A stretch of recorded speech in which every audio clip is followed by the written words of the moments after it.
Jay here for Stretford, Paddock. This is it. This is the big one. Manchester United in the FA Cup against Newport County. It doesn't get more amazing than that. Glamorous, yeah. Seminal. Huge it's happening. game. Historic, yeah.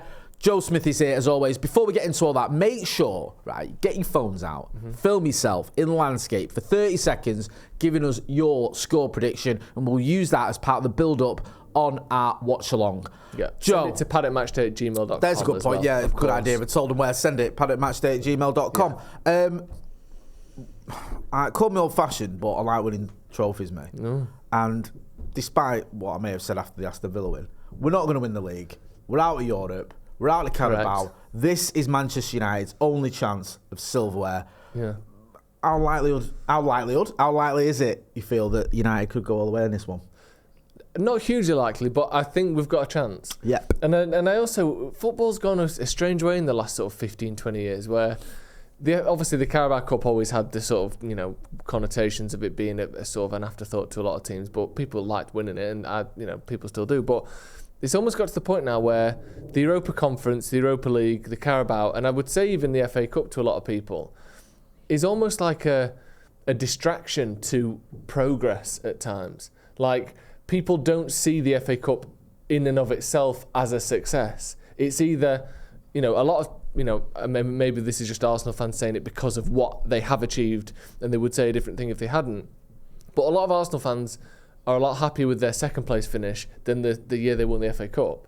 It's almost as though like the FA Cup don't really matter anymore. All that matters is league position and Champions League. But for me, I would love to win the FA Cup, and especially if it can be the sort of the start of, or maybe the start's slightly unfair on 10 but the continuation of some signs of growth at Man United. It's been a shocking first half to the season, but luckily the FA Cup starts in the second half of the season, and we almost have to sort of slice that dead flesh and cut it off and go again with what we've got left, because if we dwell on that and all that Champions League stuff and mistakes and injuries and all that, we haven't got a chance. But if we think, right, the FA Cup is a fantastic goal and something that's genuinely very good to win, let's build around that, let's have that as the focus of the season, we've got every chance of winning it. A lot of clubs, it's not their main focus, but for United, it is. And that should give us a bit of a leg up.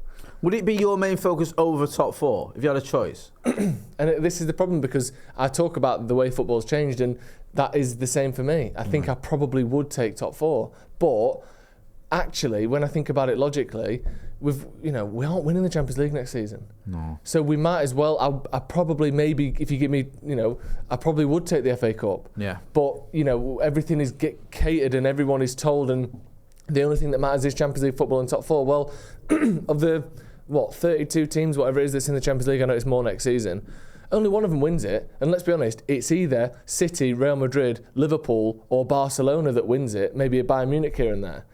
Like, no one else really wins it. Put Chelsea in there, I think that's everyone from the last decade that's won it. Yeah. Like, that's pretty much it. You're not going to win it if you're Roma or Shakhtar or whatever. So all these teams that get in the Champions League at the expense of pushing for trophies like the FA Cup are doing it for essentially no reason. I think there's the revenue as well. I understand your point. The revenue's good, but as a fan, I don't care about revenue that much. No, I hear that. Yeah.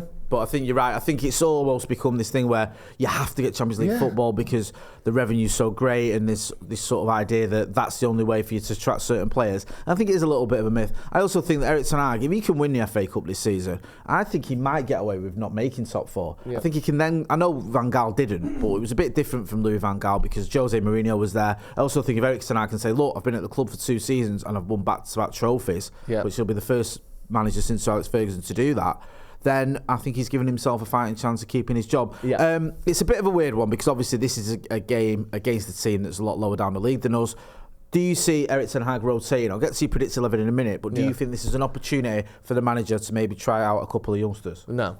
Not even remotely. Okay. And honestly, obviously maybe Willie Camboala or Kobe Main, who's obviously a youngster, but if we see players who have played a few minutes and come in and maybe see a Diallo or something like that, but if it's like a 7 or 8 changes, I'll be really nervous and slightly disappointed, because that's no offence to any young players that would be given a debut, and I love seeing young players be given debuts. This is all we've got. What is the first team for if it isn't for trying to execute and win your most important games? And just because it's Newport doesn't mean it's not important. Every round it has the same level of importance. Let's win 8-0 for once.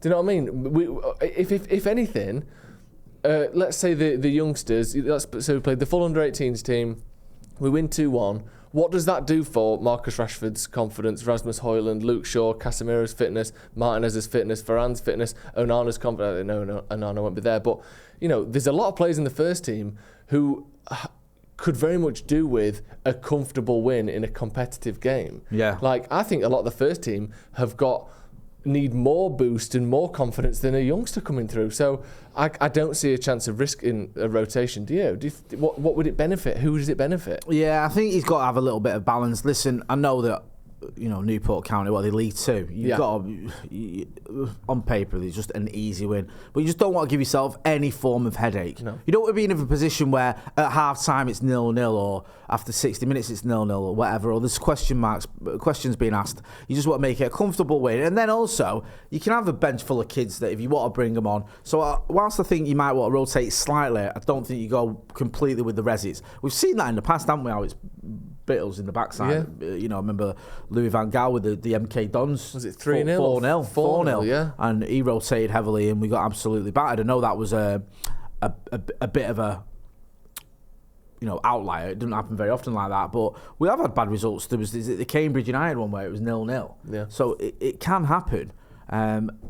Obviously, I think if United do put out a relatively strong team, we should have far too much for Newport County, but I wouldn't be just putting out a completely reserved team because, like you say, get players getting the fitness, get a little bit of confidence. I know it's a League Two, but it's good to get amongst the goals or whatever, and just not make this game an issue, not make it a drama. That'd be nice. Have a drama-free afternoon. With all that in mind, we'll go through a predicted 11. Talk us through your predicted 11 at first. Yeah. So in goal, I think it's not. I don't think it's a dead cert that it will be Bayindir, but I've gone with him. I know Tom Heaton's maybe, he's obviously the more senior player. He's actually played for United before. But what was the point in getting Bayindir if you can't even get a game when our first choice keeper isn't even on the continent that we're on, let alone available to play? So I'd go with Bayindir in goal. I think I've gone Wan-Bissaka at fullback, Varane, Martinez and Shaw, Mainu, Casemiro, Fernandes as a midfielder. I'm looking forward to seeing those three play from the start of a game. Let's see how that works, what the balance is like there. Maybe slightly missing in kind of ball progressors, but if you get the ball to Bruno Fernandes, I think we've got a lot going for us there. And then Rashford, Højlund, Garnacho, I think pretty much that is our best team. And this, I don't mean this as disrespect to Garnacho, but up until about 6 games ago, he'd never really played right wing for United, and now he's our first choice because of the failings of Jadon Sancho and Anthony. But that's about as close as we're going to get to a first choice team. Maybe we'll see Dalot in for Wan-Bissaka. Maybe he wants to find a way to get Eriksen in there. But that's pretty much it. So let's see it. Let's get them some games under their belt. And obviously the keeper's missing. But other than that, let's get this team established, playing week after week after week, and see what we can actually do second half of the season. I agree. I think other than the goalkeeper, I think that's arguably our strongest 11. Yeah. Possible. Yeah, I think it is. Yeah. I think, you can have a debate on whether you'd have Casemiro or Mason Mount or whatever. I know the different types of players, but whether you'd play Mainu on his own in the 6 or whatever, there's a little slight debate. But I think, Dalot or Wan-Bissaka is another debate that goes on. But I think that is potentially our strongest team. But it'd be quite ironic if, one of the few opportunities he gets to play strongest team, again, minus the goalkeeper, would be against Newport County. Yeah. No, I hear what you're saying. I get it. It does make a lot of sense to me, and I do understand the idea of you can go out there, get a 3 or 4 goal cushion, and then maybe bring on some of the younger players. My team is similar but not the same. I've gone with Tom Heaton, and I know there was reports that Bayindir is going to get his start, and surely he's got to get his start. I don't know, man. I wouldn't be surprised if the manager says, look, Tom Heaton, it's a League 2 game, a game against the League 2 side. Bit rough and ready. Tom Heaton's in and said to Bayindir, you will get your opportunity further down the line. Just for this one, let's not give you your debut against Newport County, where if there's just a little bit of an error or he gets roughed up or there's a cross that comes in he doesn't deal with or whatever, it becomes a drama, and all of a sudden it's like, oh, why have we got this guy? Just avoid that sort of sense of drama. I know you might be going, Jay, if you can't play against League 2, can you play against... Well, that's not, for me, it's not the ideal scenario for your debut. I think it might be one of those where he played Tom Heaton and then the next round play Bayern there, or maybe give him a start in the Premier League sooner rather than later, because I think he's obviously got a decent goalkeeper, but I think Tom Heaton could just come into this game, there'd be no drama. The only sort of change I've made from the team that you've picked, I've got Willy Cambuala in there. I think he could play alongside Martinez. I think he's a very good young defender, and I think that'd give him a little bit of an opportunity, give Varane a little bit of a breather. I think he can always do with one, and I think it still gives you that sort of strength there. It'll be interesting to see, because I think Harry Maguire played in that behind closed doors game against Burnley, didn't he? Or he's been in training and he's sort of coming back. It'll be interesting to see if he picks Maguire next to Martinez over Varane, because obviously when Maguire was fit a month or so ago, he was playing over Varane. Yeah. And obviously Varane's come in and played well, and I wonder if, I know Cambuala's a different sort of subject entirely, but I'll be interested to see if it's Maguire that comes back in, or if he goes, actually now Martinez is back, that's my partnership. But be interesting for Varane's future whether Maguire leapfrogs him again when he comes back. Yeah, because there's a bit of a debate going on at the minute in there about what's going to happen with Raphael Varane. Is he going to stay? Does the manager still fancy him? He's obviously not just been out with injury, he's been dropped at times as well, and there were rumours that they'd sort of fallen out. We'll have to wait and see. Get involved in the chat in the comments, let us know your predicted 11, the team that you think Erik ten Hag will pick for the visit, or for the trip I should say, to Newport County. Newport, you know much about him? League Two. I know they had they beat Wrexham, which is massive, because obviously not just is it a sort of a local rivalry, but Wrexham are, outside of the Premier League, maybe one of the most sort of social media viewed clubs in England, or in the UK, should I say? Which is massive, and it's obviously doing very well in that league as well. So beating them was a big win for Newport. They're doing pretty well at the minute, but I don't know loads. Charlie McNeil was on loan there last season, so that's something. 14th in the League Two table. I think did it take him 2 bites of the cherry to beat Eastleigh? Yeah. So let's not overcook this one.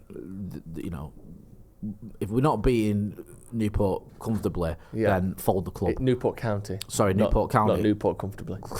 Yeah, you got the name wrong there. Come on, Jay. I know they're in League Two, but don't have to disrespect them like that. Sorry, apologies to the Newport County and the Newport comfortably fans as well. With all that being said, big man, gives your score prediction. I think we're going to win 6-0, Jay. It doesn't happen anymore.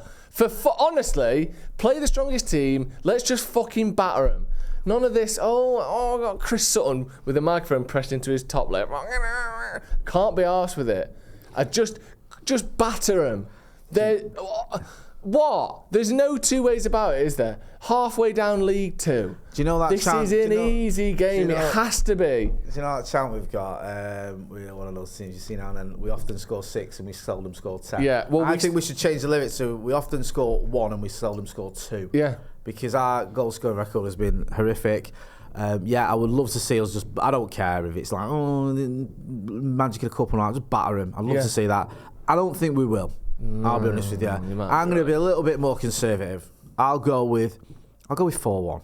I think they might get a goal, just a free kick or a set piece. Yeah. And there might even be a little bit of drama where you go, oh my God, what is going on? And then we'll just the class will allow itself and we'll win comfortably, but perhaps not the hammering that will alleviate much pressure. It'll be one of those games where people are still moaning because we've won, but not by an emphatic enough scoreline. Get involved in the chat in the comments. Let us know whether you agree with myself, Joe, or whether you've got your own score prediction. Don't forget to send your score predictions as well to paddockmatchday@gmail.com. 30 seconds in the landscape. Get yourself on the watch along. That's been Joe Smith. I've been Jay Marty. This has been the FA Cup preview. Thanks for watching.